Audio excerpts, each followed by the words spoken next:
Bobby direction లో నటరుద్ధ ఎన్టీఆర్ చేరున్న తన 27వ project కి సంబంధించి కొన్ని రోజుల క్రితం ఓ రూమర్ చక్కలు కొట్టింది. ఈ మూవీలో తారక్ త్రిపాత్రాభినయం పోషిస్తుండగా ఒక్కో పాత్రకి ఒక్కో హీరోయిన్ ని సెలెక్ట్ చేశారని, అందులో మలయాళీ బ్యూటీ అనుపమ పరమేశ్వరన్ ని ఒకరని ఒక రూమర్ చక్కలు కొట్టింది. కానీ తాజాగా అందుతున్న సమాచారం ప్రకారం ఆమెను సెలెక్ట్ చేయలేదట. ఎన్టీఆర్ బాబీ కాంబినేషన్ లో ప్రాజెక్ట్ కోసం ఇంకా హీరోయిన్ ని వెతుకుతున్నారని తెలిసింది. మరోవైపు సుకుమార్ డైరెక్షన్ లో రామ్ చరణ్ కథానాయకుడిగా తెరకెక్కనున్న సినిమాలో అనుపమని హీరోయిన్ గా ఎంపిక చేసుకున్నట్లు టాక్ వినిపించింది.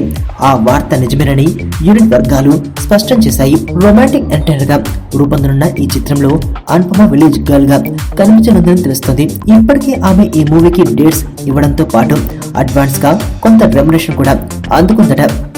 త్వరలోనే సెట్స్ మీదకి వెళ్లనున్న ఈ మూవీ గురించి మరిన్ని వివరాలు అధికారికంగా వెల్లడి కానున్నాయి. ఇదిలా ఉండగా ఆతో బిగ్ హిట్ అందుకున్న అనుపమ ఆ తర్వాత ప్రేమంతోనూ మరో విజయాన్ని తన ఖాతాలో వేసుకుంది. త్వరలోనే శతమానం భవతి మూవీతో ప్రేక్షకుల ముందుకు రానున్న ఈ బ్యూటీ రామ్ చరణ్ లాంటి స్టార్ హీరోతో రొమాన్స్ చేసే అవకాశాన్ని అనతి కాలంలోనే దక్కించుకుంది. మొత్తానికి త్రివిక్రమ్ అన్నట్లుగా అనుపమ స్టార్ హీరోయిన్ ఓ ఊపు ఊపేయడం ఖాయంగా కనిపిస్తోంది.